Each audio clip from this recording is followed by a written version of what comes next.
नमस्कार मित्रांनो, मी अक्षय क्लिक मराठीमध्ये तुमचं स्वागत करतो। मित्रांनो, आजच्या व्हिडिओमध्ये तुम्हाला तुमच्या मुलीसाठी 51,000 रुपये कसे मिळणार आहेत याची माहिती आपण घेणार आहोत। तर मित्रांनो, तुमच्या मुलीचं जर का लग्न करायचं असेल किंवा तुमच्या घरातली बहीण वगैरे किंवा पाहुणे कोण असतील तर त्यांचे लग्न होणार असेल आणि त्यांचं जर का त्यांना तुम्हाला 51,000 रुपयाचा शासनातर्फे लाभ करून द्यायचा असेल तर तो कशा पद्धतीने द्यायचा आहे हेच मी तुम्हाला या व्हिडिओच्या माध्यमातून सांगणार आहे। मित्रांनो, व्हिडिओ नक्की शेवटपर्यंत बघा। आपल्या चॅनलवर जर का नवीन असाल तर चॅनलला लगेच सबस्क्राइब करून ठेवा, कारण अशाच पद्धतीचे सरकारी योजनेचे नवनवीन माहिती आम्ही आपल्यापर्यंत पोहोचवत राहतो। चला मित्रांनो, व्हिडिओ सुरू करूया। मित्रांनो, तुमच्या मुलीच्या लग्नासाठी 51,000चा लाभ जर का तुम्हाला मिळवायचा असेल तर तुम्हाला या योजनेमध्ये पात्र असणं गरजेचं आहे। आता तुम्ही म्हणाल ती कोणती योजना? तर मित्रांनो, महाराष्ट्र इमारत व इतर बांधकाम कामगार कल्याणकारी योजना। तर मित्रांनो, या योजनेमध्ये तुमच्या मुलीचं तुमचं रजिस्ट्रेशन असणं गरजेचं आहे। तर आता कशा पद्धतीने रजिस्ट्रेशन करता येईल त्याचा व्हिडिओ आपण ऑलरेडी बनवलेला आहे, तर तो व्हिडिओ तुम्ही आपल्या चॅनलवरती जाऊन बघून घ्या। त्यानंतर तुम्हाला या योजनेमध्ये अर्ज करण्यासाठी कागदपत्रे कोणकोणती लागणार आहेत याची माहिती आपण बघूयात। मित्रांनो, जर का तुमच्याकडे व्हॅलिड कागदपत्रे नसतील, संपूर्ण कागदपत्राची पूर्तता नसेल तर तुम्हाला या योजनेमध्ये रजिस्ट्रेशन असूनही पैशाचा लाभ घेता येणार नाही। तर मित्रांनो, आता कागदपत्रे कोणकोणती आहेत ती आपण पाहूयात।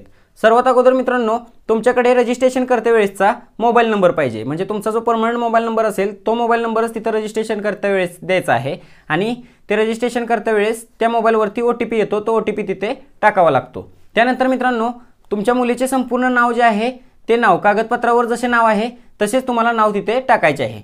त्यानंतर बघा मित्रांनो, तुमच्या मुलीचं जे आधार कार्ड असतं तर ते आधार कार्ड तिथे लागणार आहे, ओरिजिनल आधार कार्ड घेऊन जायचं आहे। त्यानंतर विवाहाची दिनांक, म्हणजे तुमच्या मुलीचा विवाह कोणत्या दिवशी झाला तो दिनांक, ते तुम्हाला मॅरेज सर्टिफिकेट जे असतं तर ते मॅरेज सर्टिफिकेटवरून मिळून जाईल। या अगोदर तुम्हाला मॅरेज सर्टिफिकेटसाठी अप्लाय ग्रामपंचायतमध्ये करायचं आहे आणि ग्रामपंचायतमध्ये मॅरेज सर्टिफिकेट काढून घ्यायचं आहे। तर आता मॅरेज सर्टिफिकेट कसं काढायचं किंवा मॅरेज सर्टिफिकेट जन्माचा दाखला लागतो मॅरेज सर्टिफिकेटला जोडायसाठी, तर तो जन्माचा दाखला जर का तुमच्याकडे नसेल तर तो जन्माचा दाखला कसा काढायचा याचा देखील व्हिडिओ आपण ऑलरेडी आपल्या चॅनलवरती बनवलेला आहे, तो देखील पाहून घ्या।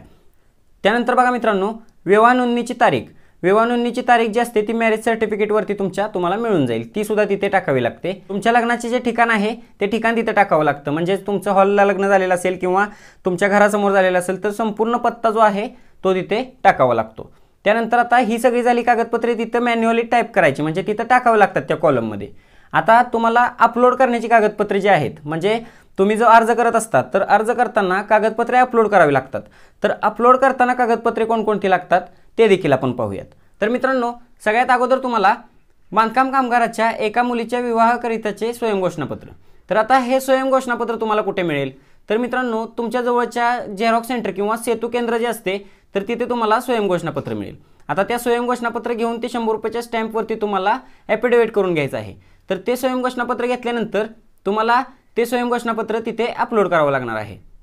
आता हे झालं स्वयंघोषणापत्र। त्यानंतर तुम्हाला रेशनिंग कार्ड लागणार आहे। तर तुमचं जे रेशनिंग कार्ड आहे तर ते ओरिजिनल रेशनिंग कार्ड तुम्हाला तिथे अपलोड करावं लागतं, त्यामुळे ओरिजिनल रेशनिंग कार्ड घ्यायचं आहे। जर का बाय चान्स तुमच्याकडे ओरिजिनल रेशनिंग कार्ड नसेल तर तुम्हाला रेशनिंग कार्डची झेरॉक्स प्रत असते तर त्याच्यावरती तुमची सिग्नेचर करून तुम्हाला तिथे द्यायचं आहे। पण जर का शक्य होत असेल तर तुम्हाला ओरिजिनल रेशनिंग कार्ड तिथे द्यायचं आहे।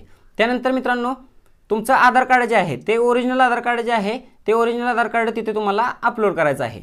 त्यानंतर मुलीचा जन्माचा दाखला किंवा शाळा सोडल्याचा दाखला।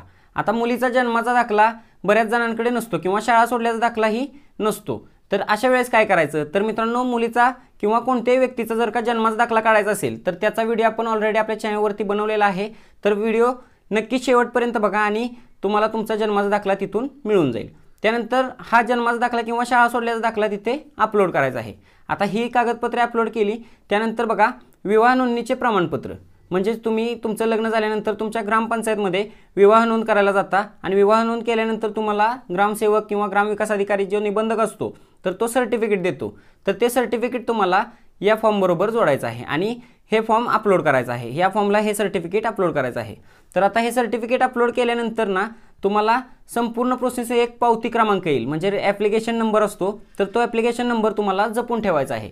ॲप्लिकेशन नंबर आल्यानंतर तुम्हाला तो ॲप्लिकेशन भविष्यात लागणार आहे। आता ही सगळी कागदपत्रे सबमिट केल्यानंतर तुम्हाला बांधकाम विभागात बोलवलं जातं।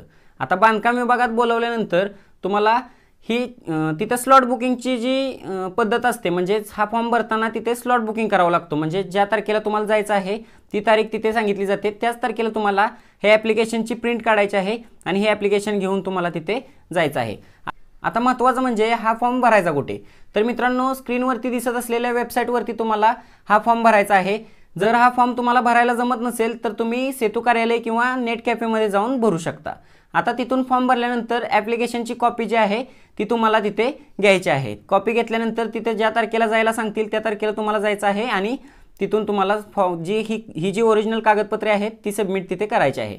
कागदपत्राची पडताळणी झाल्यानंतर तुमच्या अकाउंटला लवकरात लवकर पैसे ते येऊन जातात। कालावधी ते 15 ते 20 दिवसाचा असतो, पण एका महिन्याच्या आतमध्ये पैसे मिळून जातात। आता मित्रांनो तुम्ही म्हणाल की या योजनेसाठी पात्र कोण असणार आहे, तर मित्रांनो या योजनेसाठी पात्र तोच व्यक्ती असणार आहे ज्याचे बांधकाम कामगारमध्ये रजिस्ट्रेशन झालेलं आहे, या योजनेमध्ये रजिस्ट्रेशन झालेलं आहे। त्यामुळे जर का तुम्ही रजिस्ट्रेशन केलेलं नसेल तर लवकरात लवकर रजिस्ट्रेशन करून घ्या आणि शासनाच्या या विविध योजनांचा लाभ घ्या।